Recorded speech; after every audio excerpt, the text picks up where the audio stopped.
Fourth and final race for the Motul Honda Cup, and this is for the Gear X Trophy. Now, we have been talking about the Championship Series. It's the fourth round here at Hampton Downs, but Al, this has got nothing to do with points. This is just a bit of a fang around the track, I guess. Yeah, straight out race. Our championship races, we have three races per round, so this was an extra race that the Super Tours offered. So, yep, fastest at the front and go for it race with the trophy. So Gavin Yort, it is out in the front in the Squawking Magpies Hankook Honda.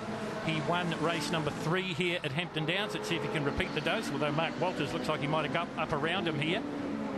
And that looks like Shane Parsons in as well, so maybe Yort's gone back into third place as they head up towards the Dipper for the first time of 10 laps here at Hampton Downs. Down through the inside goes the points leader in the Championship Series, and that is Mark Walters. Yeah, so you get the quickest cars to the front. Richard G's coming through in his K20 powered EK, and still dicing it out there and still pretty packed up.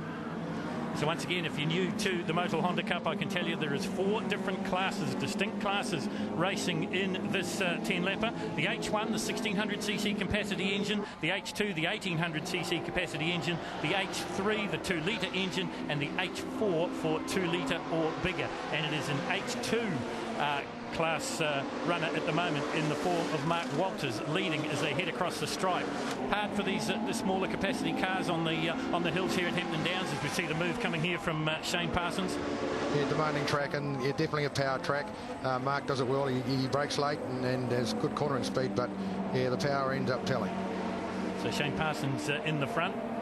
Walters goes back into second place. No change for third or fourth. They stay status quo. There is Gavin Yort.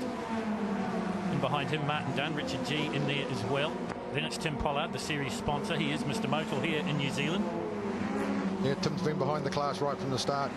Sponsors the series and also races, and starting to do really well. And it's actually an ex-factory car from Japan that Motul used to run.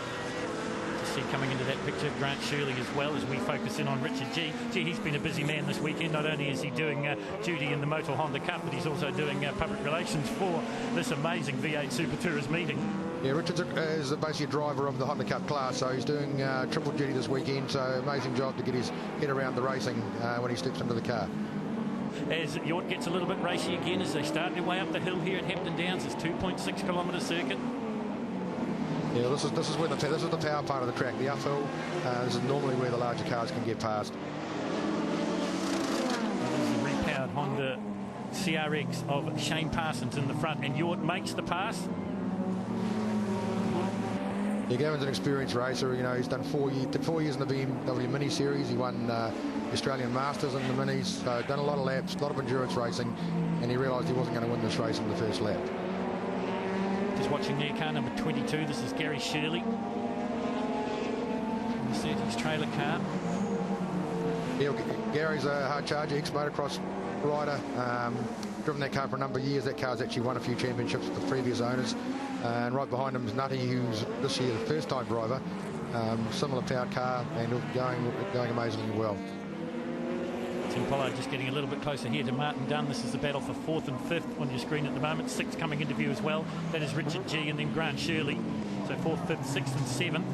You have a look at the ticker going across the top of the screen. You'll be able to see all the placings of this big field of Motul Honda Cup cars. We had something like 30 face the starter for race number 1. Yeah, big field. We actually wanted to put more on the track, and the officials said, look, you've got enough, and I think they were right. 30's enough. It gets congested, and chance of an accident does increase when the numbers get up. You've got 2 basically semi-stock cars here, DC5s. They're quite heavy cars, but they do perform well. And right behind Richard G, which has got the same engine as the DC5, which is a repowered car. Tim Pollard wants to have a good long look as they head down into turn 1. Caught up on the outside of the racetrack. Martin Dunn's been around long enough to know that if I hold my line, he's not going to get past me around the outside. Yeah, good close racing. Everyone's giving everybody room, makes it exciting and keeps the cost down. Richard G starting to figure into this battle as well. And how many times do we see it when the 2 in the front of this battle group start battling? That brings the rest of the field up. And you see that with the Banklink car coming up there. Yeah. 3rd car on your screen at the moment. I think Martin's experienced enough. Once he gets past, he'll make the break. Tim hasn't done as much racing, and I think you'll probably find that Richard will get up the side of him at some stage. So into the Dipper they go, this crowd-pleasing part of the circuit here at Hampton Downs, and Richard G is right in this fight now. remains to be seen if you're going to tow Grant Shirley up into the battle as well. Yeah, well, I think as we said, he's tagged on the back, and I think we might have the 4-car train soon. And interesting here, actually, you've got Tim Pollard, the Motul man, Dunny, their filter master. He's another sponsor of the series. Richard G, Watt Bike, he's another sponsor as well. So all these are the guys that are actually making the class happen and getting out there and racing. And it's amazing that actually sponsors get out there and charge and actually feature at the front of the race. Well, Tim Pollard had a mid-corner correction, but he got a great drive off the big sweeper at the top end of the circuit, and that's paid dividends for him because he's got up in front of Martin Dunn. Remember, this battle we're watching at the moment, 4th and 5th. Yeah, best of mates, and they're out there doing it, giving each other room and respect. It's really good to see. But this is the 4th and final race for the Motul Honda Cup, and what a fantastic weekend it's been for them. And this man is going to cap it with a victory out of the sweeper for the last time at the bottom end of the circuit, and heading up over the long front straight, up over the top of the hill. Checkered flag will fly, and it will be Shane Parsons gets the win. In second place, it will be Gavin Yort. And in third place, it'll be Mark Walters. So it is Shane Parsons that has the last laugh in the Motul Honda Cup and takes the Gear X trophy from Gavin Yort, Mark Walters, Tim Pollard, Martin Dunn, Richard G, Grant Shirley, Gary Wilson, Warren Tunley and Logan Morrell. Rupert Stuff will have more Motul Cup action coming up.